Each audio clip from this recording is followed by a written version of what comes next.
Chères auditrices, chers auditeurs, nous avons le plaisir d'entamer le troisième mini-podcast relatif à l'accès à l'emploi. À titre de rappel, la loi cadre 97/13 relative à la protection et à la promotion des droits des personnes en situation de handicap prévoit, dans ses articles 14, 15 et 16, un ensemble de dispositions qui intéressent l'emploi et la requalification professionnelle. Et bien évidemment, le texte, je dirais, il y a des quotas qui ont été prévus, d'ailleurs par voie réglementaire.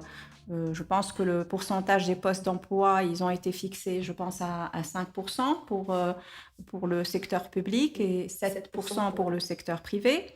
Et dans ce cadre, bien évidemment, l'accès à l'emploi, il faut préciser, c'est réservé à qui?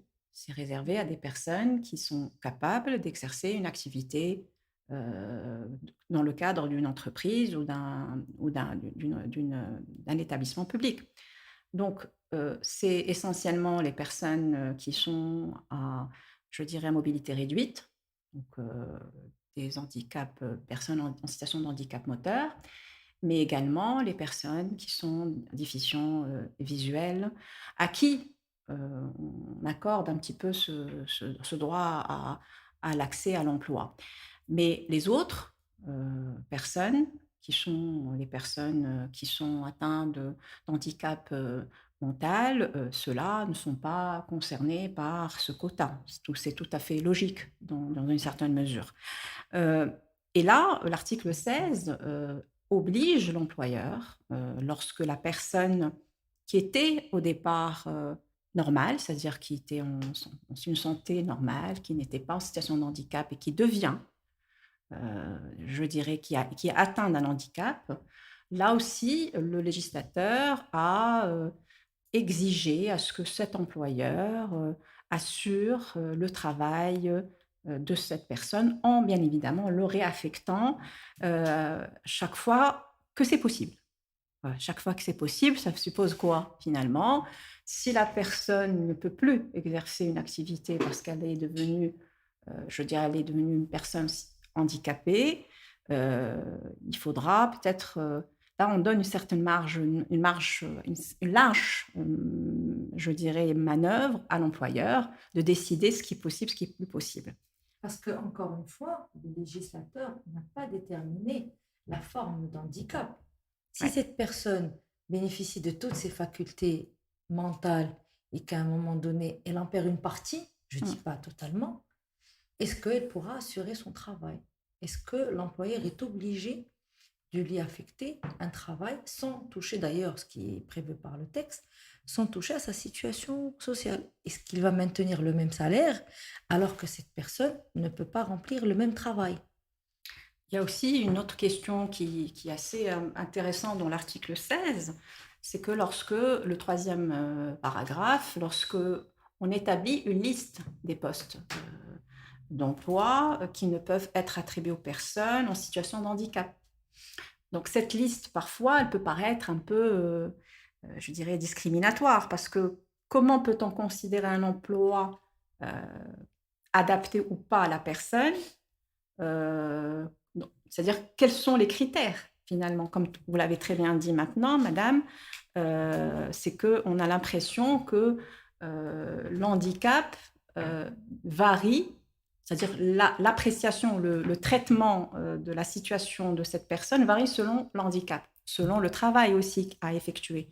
Que ça soit un employé qui est devenu handicapé en cours d'activité, que ça soit quelqu'un qui va concourir. On constate d'ailleurs ces dernières années qu'on oblige les établissements publics, on impose ce quota dont on parle, mais parfois le quota, bien qu'il soit imposé, on peut s'opposer sur la faisabilité de la chose, parce que est-ce qu'une personne une personne, comme vous l'avez dit, peut-être une personne qui exerce une activité qui nécessite, je dirais, une bonne santé, Un effort physique. tout à fait. Un effort physique et qui a une incapacité physique ne peut pas prétendre au droit Oui, de travail dans ce poste-là.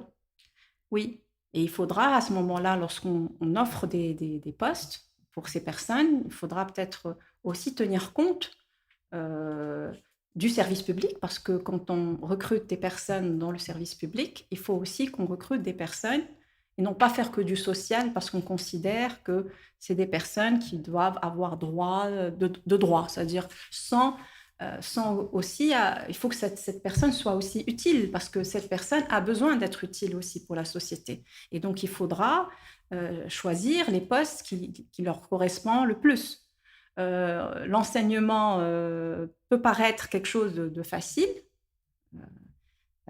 Pour des personnes en situation de handicap physique, la question peut-être ne se pose pas parce que c'est des personnes qui ont toutes les facultés mentales pour enseigner, il y a pas de souci. Donc, la question des personnes qui sont déficients visuels, hein, pour l'enseignement, c'est plus compliqué parce que quand même on est face à une classe et c'est beaucoup plus compliqué à gérer parce qu'on n'est pas supposé, maîtriser l'espace, auquel on est, dans lequel on travaille.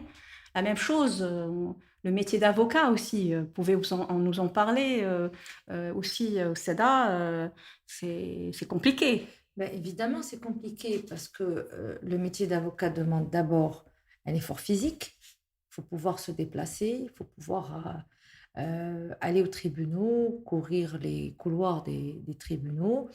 Il Ils faut peuvent se faire aussi... assister quand même. On peut se faire assister quand même. Oui, ben, écoutez, on tournera autour, mais c'est l'assistance qui reviendra.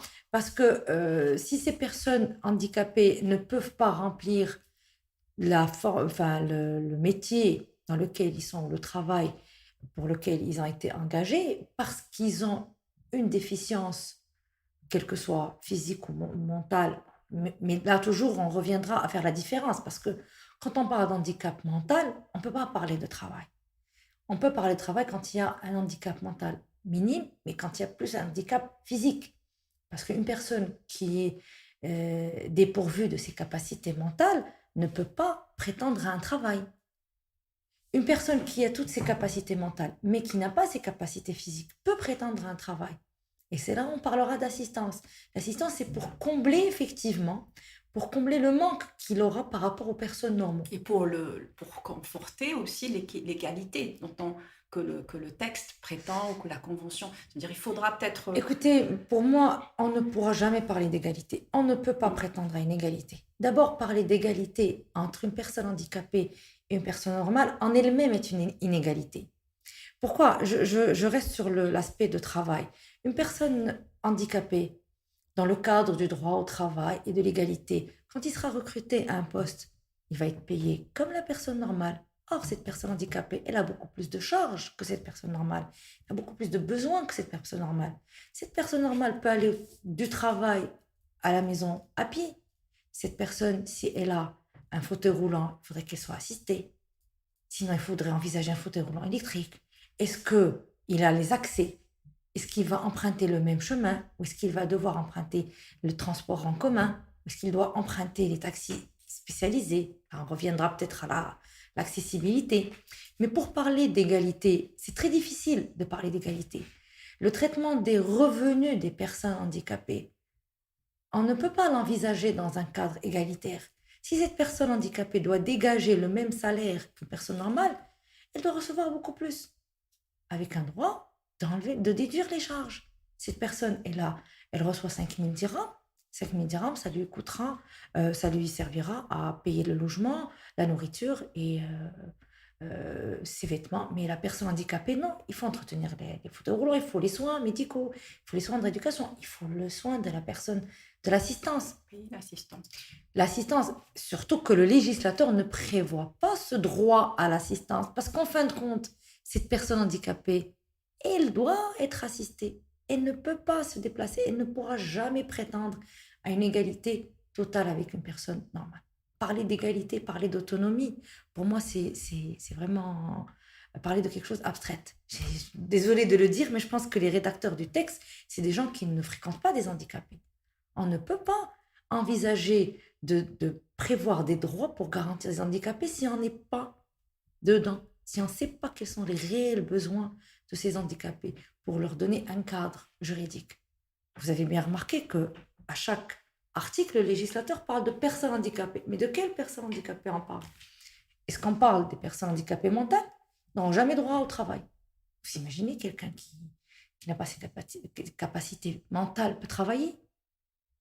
Mais une personne handicapée physique, par exemple, comme vous avez dit tout à l'heure, ou déficience visuelle, est-ce qu'il pourra être avocat? Est-ce qu'il pourra confirmer le client qui est devant lui? Est-ce qu'il pourra Il confirmer faut les qu'il soit preuves? toujours assisté.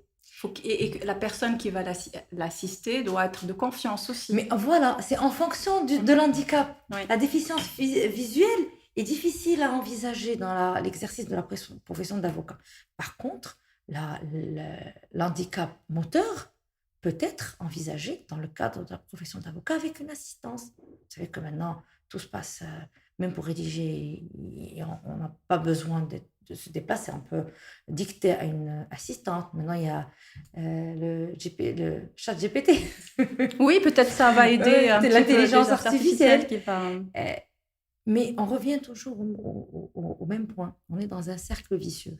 Mm. C'est quelle catégorie d'handicap on parle et quels sont les réels besoins. Le besoin d'assistance. Et cette assistance, est-ce que c'est une assistance qui doit être assurée par l'État?